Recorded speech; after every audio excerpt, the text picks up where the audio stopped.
It was just a few days, but it felt like forever. When will they announce we won? Soon. I have written an acceptance speech. Great thinking. Oh, here it is! Welcome back. I know you're super excited to hear the winner of our song contest. So am I. Well, they're here in the studio, ready to play with Catgo and the 9 Lives! But how could the winner be there when we're here? Find out what happens when Agent P is scheduled to fight his 100th battle with the evil Dr. Doofenshmirtz. Read along with me in your book. You will know it's time to turn the page when you hear this sound. Let's begin now. One summer day, Phineas and Ferb were watching the news when a platypus appeared on the screen. Phineas turned to their pet platypus, Perry. Hey, he looks like you, Perry. Of course, he doesn't look nearly as smart. Perry made a chittering sound. He agreed. The news reporter didn't know much about the platypus species. Well, what does it do? The zookeeper shrugged. Not much. He does like sandwiches, though. Just then, the platypus curiously sniffed the air. He smelled a sandwich. The platypus headed out of the zoo to follow the scent.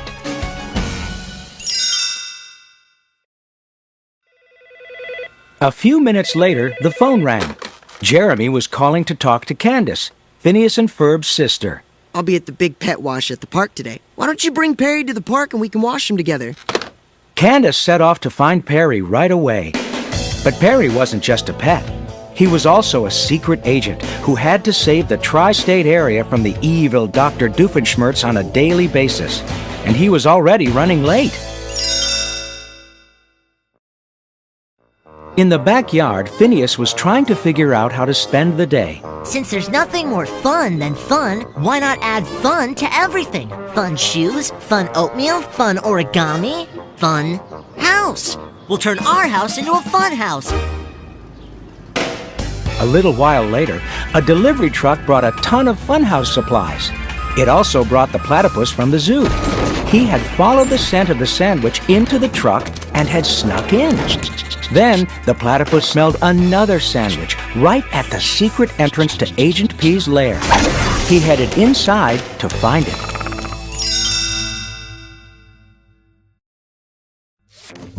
Major Monogram, the head of Perry's spy agency, couldn't tell that a different platypus had taken Agent P's place. Today is a very special day. Your 100th battle with Dr. Doofenshmirtz. We planted hundreds of hidden cameras in Evil Incorporated so that we here at headquarters can watch the historic event. Now do us proud, Agent P. The platypus stared blankly at Major Monogram. Suddenly, a propeller sprang out of the chair. Soon, the platypus was zooming off to the headquarters of Doofenshmirtz, Evil Incorporated. Moments later, the platypus from the zoo crashed into Dr. Doofenshmirtz's headquarters, scattering things everywhere.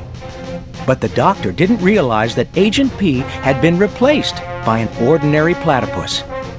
Dr. Doofenshmirtz quickly trapped the platypus and unveiled his evil invention, the least likely-inator. I'm gonna aim this bad boy at City Hall and zap my brother, the mayor, and he'll make a fool of himself in front of the legislature, which is the least likely thing he'd ever do. And the city will be forced to give the tri-state area to me!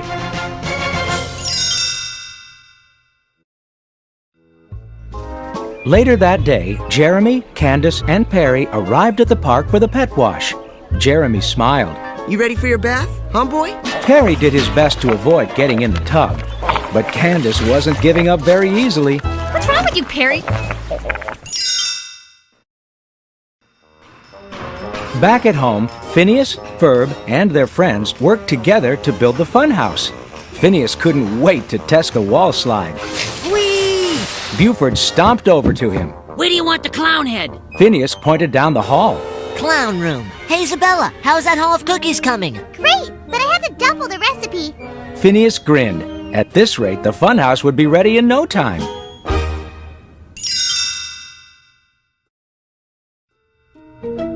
At Dr. Doofenshmirtz's headquarters, the doctor was about to launch his least likely-inator.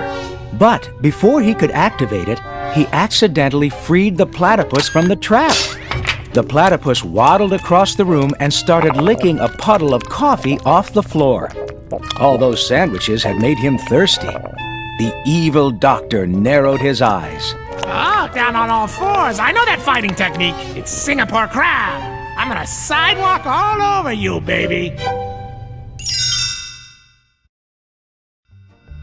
While Dr. Doofenshmirtz practiced his crab walking, the platypus sniffed the air. He smelled something delicious coming from a tall rat. For a moment, Dr. Doofenshmirtz was confused. Then he noticed what the platypus was staring at. Hey, that's my sandwich display case. Immediately, the platypus knocked over the case of sandwiches, which landed right on top of Dr. Doofenshmirtz. Now he was trapped. Then the platypus raced past him and grabbed the stinkiest sandwich of them all. The doctor finally pulled himself up. Okay, Perry the Platypus, the claws are off now. From here on in, I fight the man style. The platypus suddenly lunged for a sandwich on top of a lever. A brick wall sprang out of the floor. And Dr. Doofenshmirtz ran right into it. Okay, I see you found a brick wall. Then the platypus jumped on a table. He was trying to grab yet another sandwich. What's the matter, Perry the Platypus? Don't they feed you at the agency? The doctor took a flying leap to tackle the platypus. But the semi-aquatic mammal hopped off the table just in time.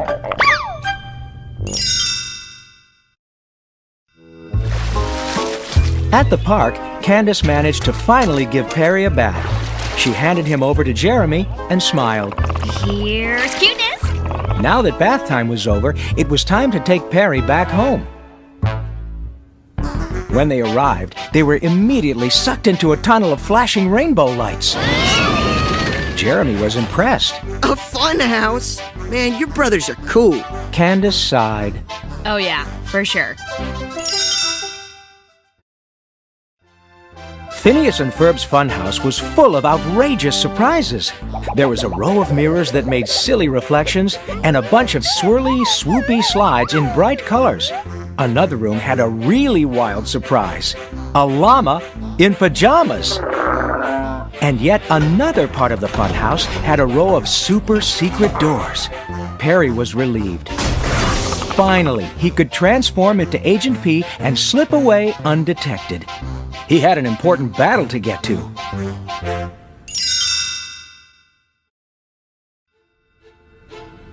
At the end of the funhouse, Phineas and Ferb were waiting for their sister in a room full of sugary treats.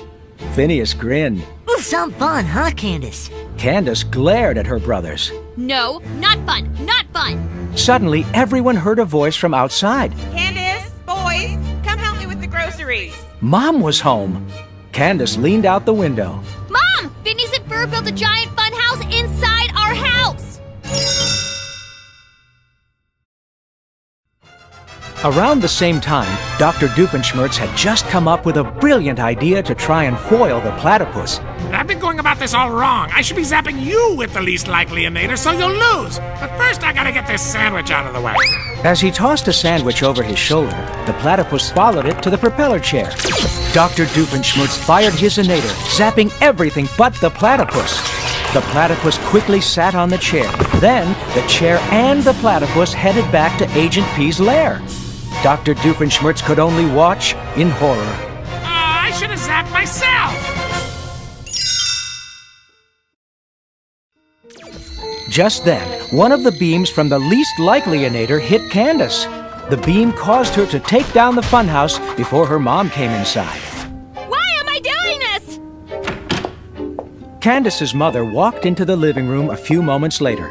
So, where's this funhouse? Phineas tried to explain. Candace cleaned the whole thing up before you could see it. His mom frowned. Well, that seems unlikely. Ferb nodded in agreement. Yes. Yes, it does.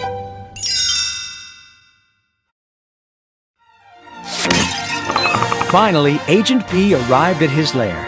Major Monogram and his intern Carl were ready to celebrate. Major Monogram had never been so proud. Congratulations! Astounding work!